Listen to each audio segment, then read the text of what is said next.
Welcome, board game soloists, to Top 5 Solo Games. I'm horror writer and board game addict J. Allen Riker. You can call me Jeff. And this is my review of Woodcraft. It's a resource conversion game where almost every mechanism is tied to my favorite, dice manipulation. Seems like a match made in heaven. Does it turn out to be? There's only one way to find out, so let's get into it.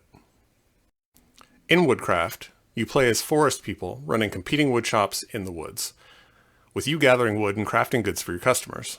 Along the way, you hire helpers, improve your workshop, and buy different types of wood and other tools to create the best workshop you can.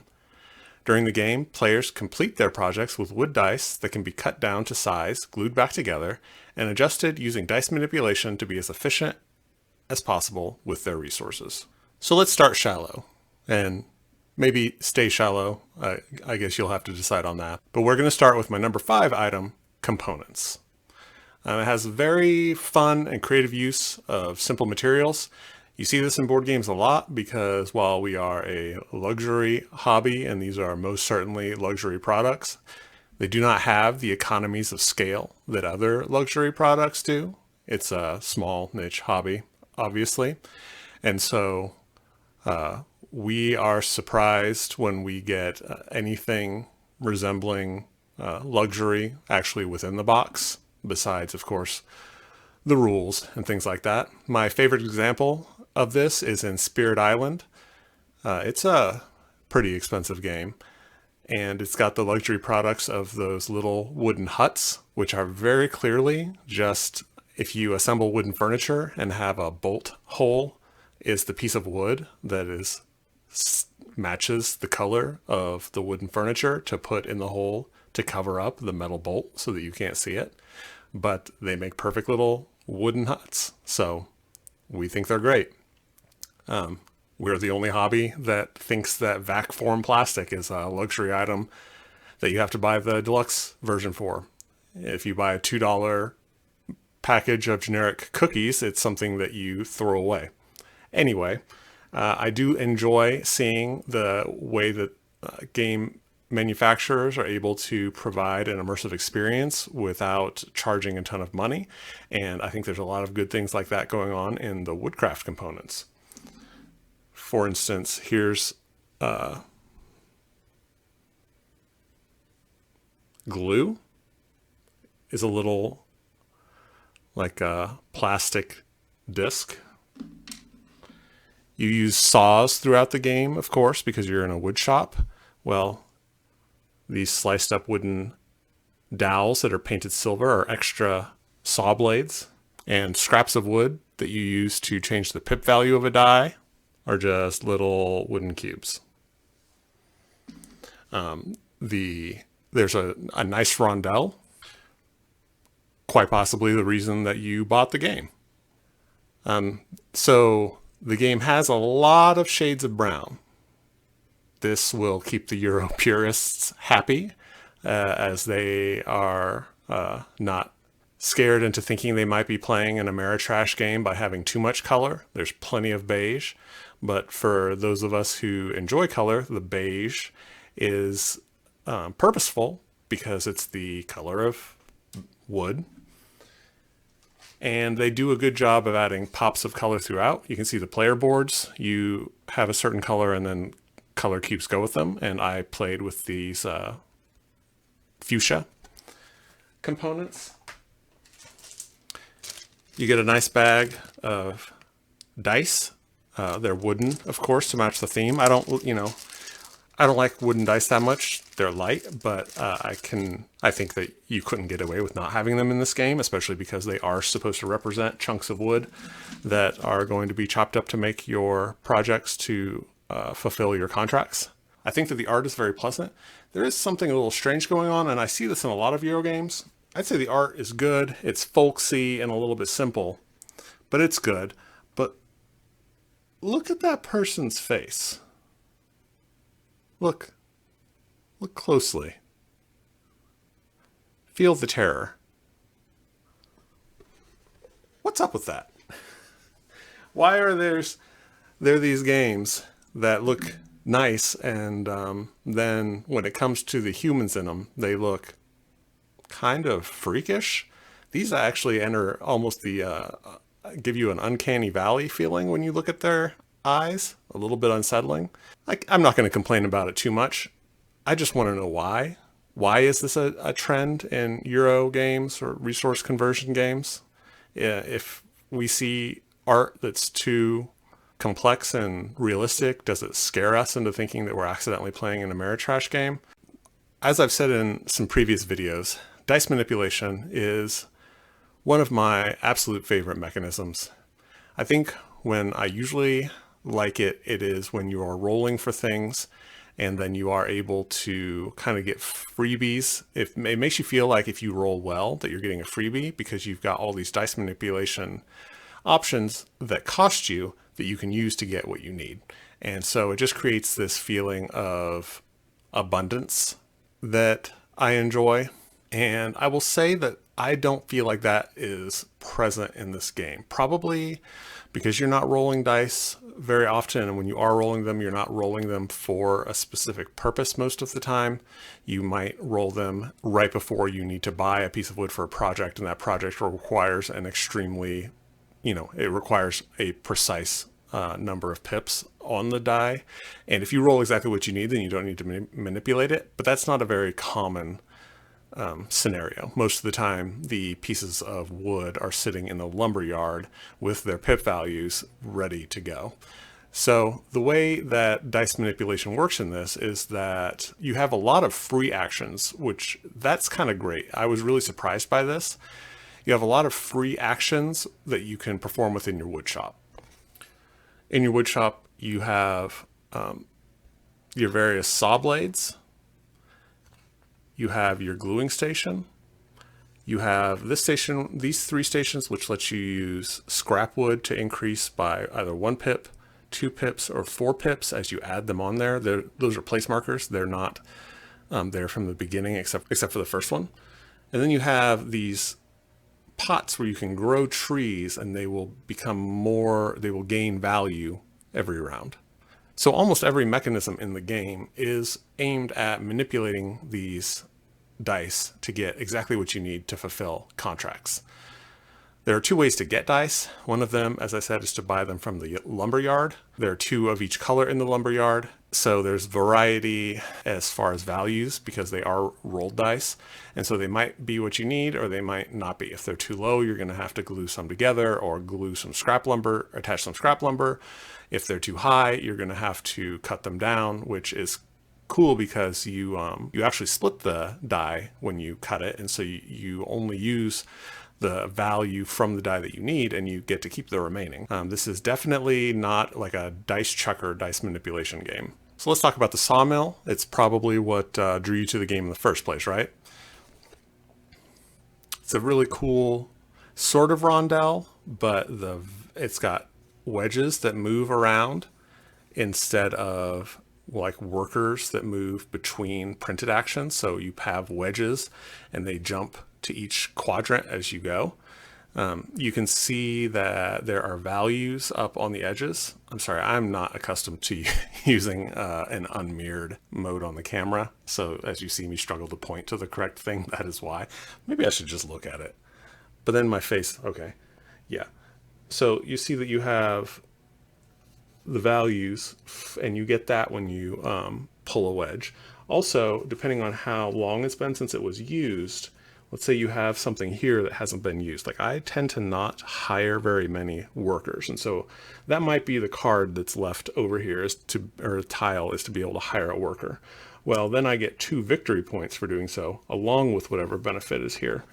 And if it's been a really long time, then I would get a die either of 2 pip value, either green or brown, and 2 victory points, and then whatever the tile might be sitting in. So as an action lingers, the longer an action lingers, the more bonuses you get for using it. That's really cool because this game is so tight that while those bonuses might not sound like a lot, they can make a huge difference. When you get an extra piece of scrap wood and an extra disc of glue, If you see that you need that to complete a contract, then taking an action, delaying the action that you really need to fulfill the contract, like say buying some lumber, it might take a back seat to taking the action that gives you the resources that you need that you would have to spend an action to acquire anyway. It makes the game a lot more dynamic.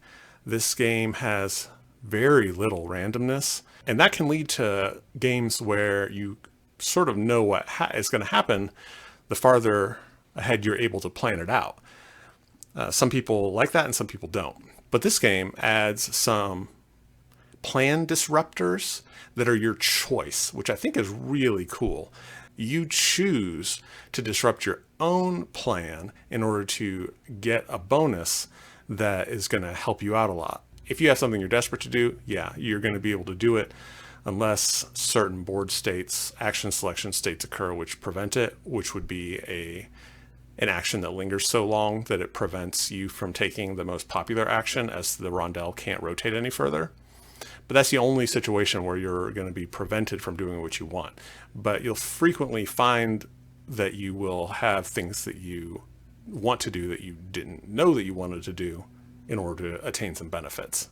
So I know that one common critique that you're hearing of modern resource conversion games is that designers are throwing in as many mechanisms as they can fit onto a board, or 4 boards. And I have seen that accusation leveled at Woodcraft, but I just don't think it's true. I showed you the player board. It's got all these different mechanisms. It's got the saw blades, glue stations, these scrap wood stations, these places where you grow trees, and it's all very well connected. Now there are extra things that give you a lot extra to think about. At the end of the round, you can buy victory points with your extra currency, which in this game is blueberries, which is very cute. You do have your victory point track, but then you have another 2 tracks. This shows your production 4 times a game. You get however many resources as you've built along this track, both in either victory points or in the currency of blueberries. And you also have this respect track, and this is one that gets people people say it's just a everything in the kitchen sink sort of design, because this is just tracking a multiplier that you then multiply your finished contracts by. But I actually think that this is a lot of fun, and I don't think that it ruins the theme. It really fits with the theme, being a reputation track, as you get it for doing things that would increase your reputation for the most part, like completing contracts. There is one thing that I think goes too far. It's up in the attic. They added 11 different tile types, 11 different tools, and the type does matter because they can't be placed, the same tool can't be placed side by side or above each other in this in order to be able to get the bonus that you see between them. That one does feel like a tossed in mechanism to fit the kind of hot spatial puzzle you see. And I haven't played these games, but like Feast for Odin or Bonfire, you've got these tile kind of polyomino little puzzles. This isn't that, but it is a spatial tile puzzle, and it adds a lot to organize, and it doesn't add much. Those tools almost never pop up. You would really have to be focusing on them, and the bonuses that you get in between the tools simply don't add up compared to completing contracts that would grant you more reputation points or more resources. If you're focusing on gathering tools, I think you're going to come up short. You definitely aren't guaranteed to see a lot of them during the game, and so it has very minimal impact and does feel tacked on. My number 2 thing about Woodcraft is the solo bot. So the solo bot is actually just a small deck of cards that will take a couple actions and races you for a couple of benefits. The actions it takes keep the wheel moving so that you aren't solely responsible for moving ahead the lagging tasks, the lagging actions that you don't necessarily want to select. And so that's very useful. It also is racing you on reputation points. And there are a couple of small benefits that come from reaching certain points in the reputation track more quickly. There's a lot in this game that kind of keeps it moving full steam ahead, not really letting you pause and not letting you try different styles. If by a certain point you haven't completed the specific contracts that you get at the beginning of the game, then in order to win the social contracts, then those social contracts start to disappear. They provide big bonuses by the end of the game, so you need to have your feet under you and things moving along well in order to get those. You can't do something like, say, decide to focus on building up your wood shop first, because you're going to need blueberries. So you're going to have to build up your wood shop along the way in ways that allow you to complete contracts so that you can gain the resources to then build up the wood shop some more. And this makes sense. It's not a thematic issue in the slightest. I'd say it's probably more realistic thematically, but it does not feel to me anything like my favorite resource conversion game, Fields of Arle, where you've got this sandbox and you've got it's well balanced to allow you to try a bunch of paths forward to gaining the most victory points. You might be a tailor, you might be a cook, you might focus on raising livestock, you might focus on being a traveling salesman. This, while it has a lot of mechanisms, they're pretty much going to be used the same in every game, and you're never going to... There are only a couple of small things that maybe you could focus more on strategically. Like the overall strategy is kind of always the same. It's nice, therefore, that this game dangles some treats and trinkets in front of you in the action selection to prevent you from planning too far ahead, because you really could plan a very long way ahead. And this keeps you have to plan. You absolutely have to plan. This is a very tight game, but you know that there's always a little bit of room for improvising, because the game gives you the reason to want to improvise.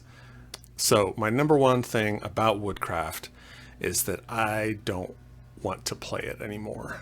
I decided that because I played it kind of recently, that while it was still fresh in my brain, I think maybe I played it a month ago, while it's still fresh in my brain, I should take it back off the shelf and record a video of it.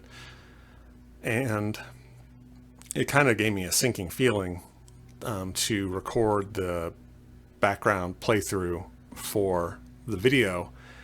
I was like, well, I'll get into it and I'll start to have fun, but I really didn't get into it. If you watch the video and you pay attention and you know the game, you will think that I am a terrible player. The game requires a lot of mental effort, and quite simply, I wasn't having enough fun to, without forcing myself, put in the effort. So especially by the end of the game, I'm definitely just going through the motions. I didn't score the whole thing, but I know it's the lowest score that I have gotten, and that's a pretty bad sign. I think that for me, the game is too tight. It has you racing for important things throughout. You're always feeling like you're behind and like you're going to barely get things done, and that can be fun in certain games, but for me, in this sort of game, I wanted to have more freedom to try out different things. Like, I still haven't tried out growing a lot of trees. You have to install the pots in order. Each one takes your main selection to add the pot that you're going to be growing the tree in. For each color, you start out with green, but you have to add a pot for yellow and you have to add a pot for brown, and you have to have the resources to do so. So you have to have completed contracts, so it's not like you're going to be able to do it up front. If you could do it up front, then you could get a lot of benefit from planting these trees early, but by the time you're able to get them in and then you have to take actions to plant the trees, it never felt worth it to me. It felt like maybe it would even out, but I just didn't feel like evening out was enough of a benefit to bother much with the mechanism. And that's too bad. There are a lot of things going on in this game, but you kind of feel like you are doing them when you have to, because you have to. I don't think that that is bad for everyone. I think that there are a lot of people who will like a tight resource conversion game and will really enjoy Woodcraft, but it's too tight of a game for me.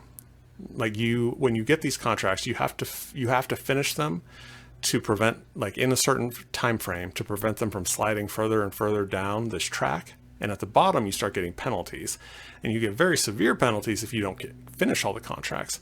Another thing that means is that if you end the game, or if you're nearing the end of the game and you finish your contract, it's likely you're not going to pull another, because you're not, like, if you can't finish it in time, then you're just kind of carrying out those last rounds, that last round or two, not really doing anything. Like, you really don't, for me, I really didn't feel like it was a very free game. I felt like I was scrimping the whole time. And I hate to rag on this game because it's pretty ingenious, the way that the mechanisms all tie together and tie in with the theme. And I know that a lot of people love this game, and I think that, and I can see why they do. I honestly can, but it's not for me. I'm not afraid to say when I think a board game is bad.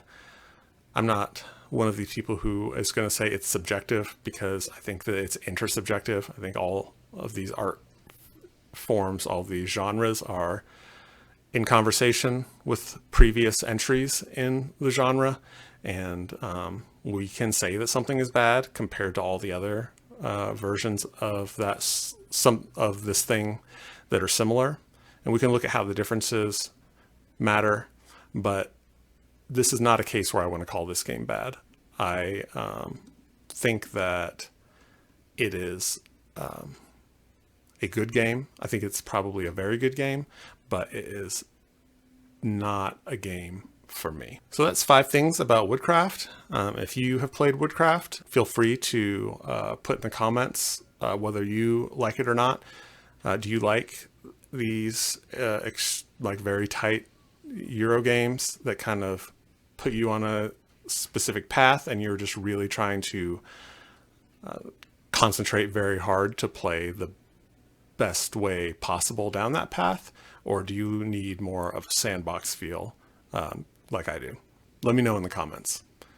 And as always, have a great day and keep playing solo.